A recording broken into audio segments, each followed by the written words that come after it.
Good looks is only one objective when designing any space, and when designed right, your kitchen should cook well too. We're joined by Maya Nara, and she is the behavioral nutrition expert. You've taken today's menu to a whole new level. You know what? In honor of the theme and the purpose of today, we're serving on eco-friendly plates. Everything is green. We've got vegan and gluten-free and vegetarian menu, and everyone's going to love it. So what I've done is taken a can of coconut milk. Now you want to make sure that this can is whole fat coconut milk. Okay. From here, you got to make sure that it's cold, because what we're going to do is solidify the fat. So you flip this can upside down, put it in the fridge, make sure it's there for about 24 hours. Now get a big KitchenAid or something that you can use, a hand mixer, something to whip this cream.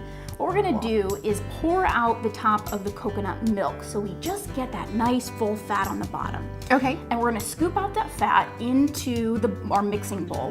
We're gonna add a little bit of spices. We're gonna do just a pinch of salt, because your salt will always bring out the sweet. Okay. We're gonna do some cinnamon, some allspice, and a little bit of clove. And to that, we're also going to use some sugar just to sweeten it a tad. So we're going to mix everything inside of this mixer, and out comes this just beautiful whipped cream that we can just keep in our fridge. Look at that texture. It's that is gorgeous. so incredible. And you know, I got to cheat. I actually did taste along the way. And What do you it is think? So yummy. Oh my I God. could just eat that. So this is dairy-free. You use a good clean sugar. I love to put it in the coffee. I love to add it to fresh berries. Really delicious. Awesome, awesome. You brought a lot of color to the menu here today, and you designed a beautiful pink hummus. Tell us about this. It's hard to describe. It is a beautiful roasted beet hummus. So what we did was I pre-roasted a few beets. You just want to skin the beet and then put it into a nice little foil wrap into a 400-degree oven for about an hour. Out comes this beautiful roasted beet. We're going to take some chickpeas and some garbanzo beans. We're going to take some spices and add this to a blender. From there, we're also going to add a little bit of garlic and our beautiful roasted beets. Now to that, lemon zest and lemon juice, a little bit of olive oil, and the key to any hummus is going to be your tahini, which is a sesame seed paste. Ooh, got it. Gonna blend that up in your blender, in your food processor, and voila, you have this gorgeous, gorgeous hummus. Now, are you preparing the hummus to be able to accompany these veggies?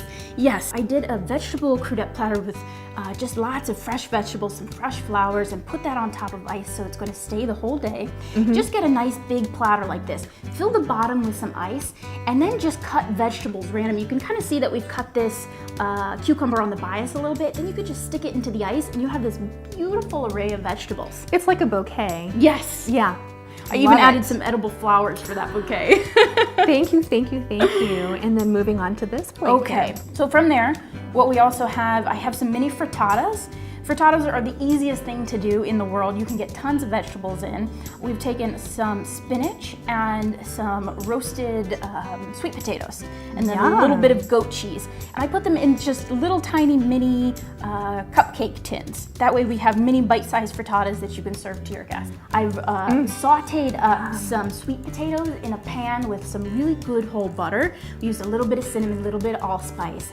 And then we've just added some whole milk, and that is the key to a fluffy frittata. Same amount of eggs, same amount of milk. Good trick. Right on. A little bit of spinach, put it in some mini muffin tins into the oven, 325, and out comes your little bite-sized treats for everybody.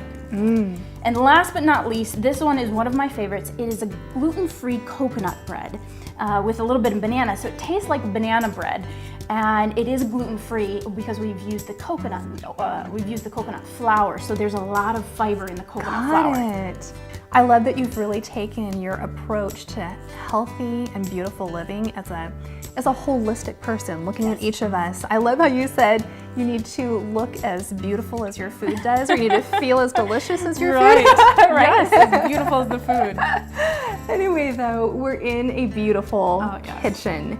And speaking to the functionality and the beauty of the kitchen, as a professional that's been able to prepare gorgeous and healthy menus in all kinds of kitchens, how do you rate this one? You know what, this is a beautiful kitchen, and I was really honored to come here because I look at kitchens as an experience, and it's all about how the kitchen makes you feel, and this kitchen is top notch. You feel like you're going to make the best of the best food, and I love the island because it really gives you a sense of openness and preparation, but let me tell you, that oven, amazing. I love a good oven, and that convection oven is awesome.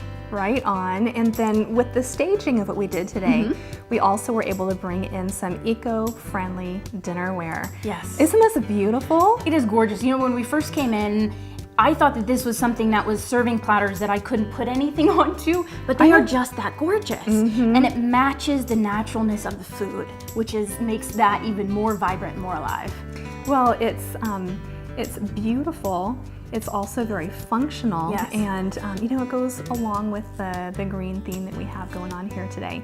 In fact, Misty, the owner of shoptobegreen.com, is here with us, and I'd like for our viewers to meet her now. In honor of today's event, I brought to the table some very special biodegradable dinnerware. It's actually made from fallen palm leaves that have been pressed with steam. It's completely natural, it's biodegradable, it's compostable.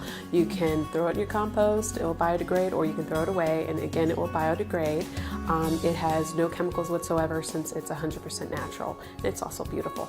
And then I also brought cups and silverware that are made from cornstarch. They look like plastic, and you can use them in place of plastic cups, but they won't sit in the landfill for 100 years. So, and I also brought some little bowls and little serveware as well. I get a lot of compliments when everybody sees the dinnerware. The first question always is, can I use this? And because it's very beautiful, it has texture and color, every piece varies because it's natural. So I think a lot of people like it so much they don't want to use it. In fact, I have some people who buy it and just use it as decoration on their coffee tables and things like that, but it is definitely usable. It's sturdy. It just can't get soaked in water because it is natural. It will warp, but it is completely strong, and it's you know, it's meant to replace disposables. And I think everybody feels that it's something that's difficult and something that's hard, and that they have to sacrifice something in order to be a little bit more green and a little bit more sustainable. But then the thing that they realize is you don't have to compromise quality, and you don't have to compromise on aesthetics. In fact, you can actually improve upon them and enjoy them more. So that's what I'm excited about. I'm excited that I get a chance to show people that they can be green with style. Thank you, Misty, and thank you, Maya, so much for being here and preparing this spread for everyone. I think it's time to party. If you guys would like to learn more about Maya Nara and what she can do for you, as well as more about each of the recipes that we are about to taste today, be sure to visit us at finewineanddesign.com.